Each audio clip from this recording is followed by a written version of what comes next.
Hey guys, tonight's movie review is for What If, starring Daniel Radcliffe and Zoe Kazan. Um, I actually saw this movie last fall, and when I saw it, it was the untitled Daniel Radcliffe project, formerly the F Word. So you might have heard about this project in a couple different ways.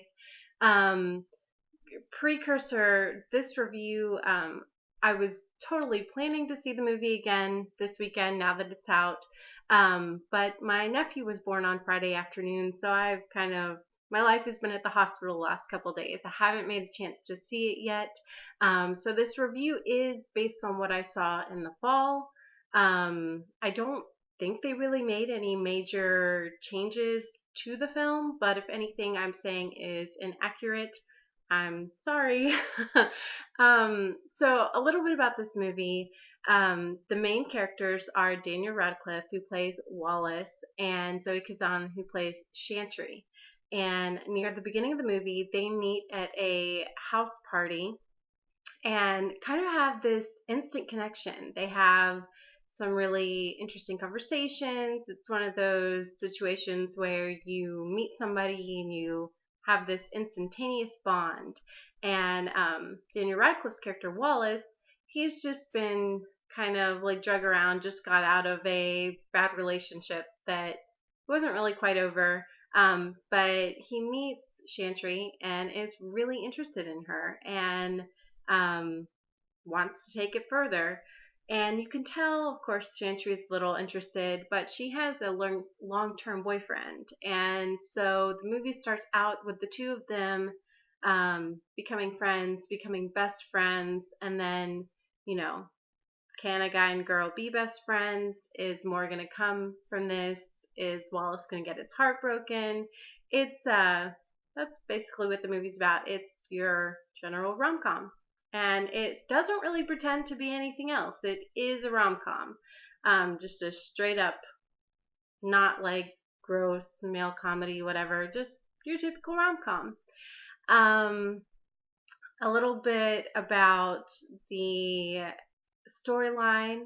I enjoyed it. Of course, it's nothing new. Um, the worst part was the beginning for me. The first like 15, 20 minutes, the dialogue was really choppy. It was really hard to understand kind of what was happening. It was almost like you were thrown into the middle of the film. Like I just turned it on in the middle.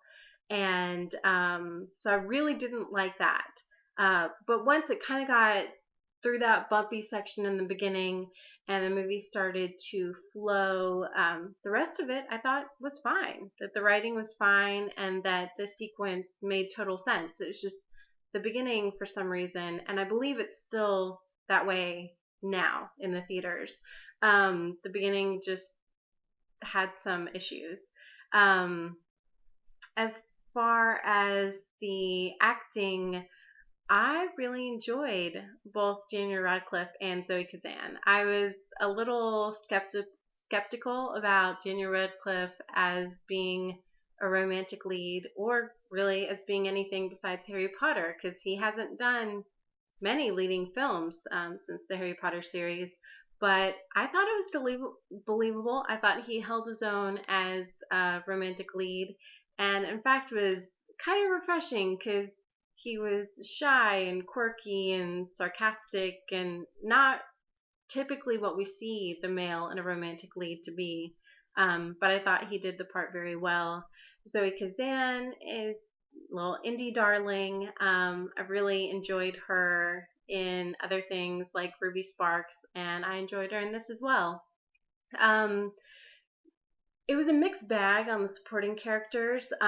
They have some friends in the movie who are kind of crazy and zany and end up getting married in the course of the film. I believe it's Wallace's friend and this girl that he meets, and I thought they were really funny. They're kind of the zany comedic relief when the film starts to get more into the romance and the drama and that kind of stuff.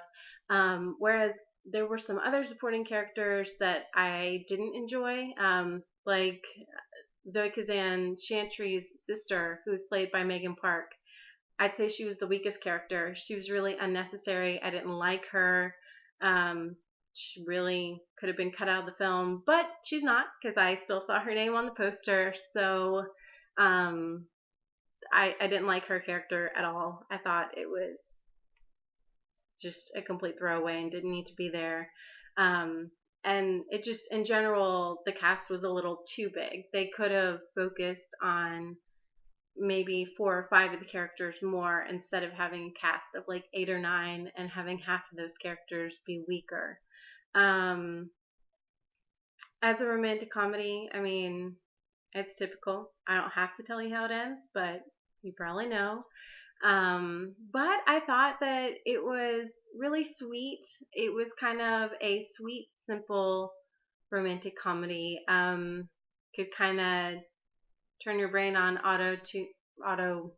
auto tune, but just kind of let it go and enjoy the movie. There weren't a lot of unexpected things, but that was okay because even though it was typical, it was done really well. So I would give this movie a B. I think that it was a solid romantic comedy. I think that it was entertaining. I think it's worth seeing in the theater. I really wish that they had gone back and changed the beginning, but I don't think they did. But other than that, I enjoyed it. And again, I'm sorry if some of the stuff has changed since last fall. If you've seen this movie, please tell me if you liked it or if you didn't. If you think that Daniel Radcliffe can actually pull off a romantic leading role.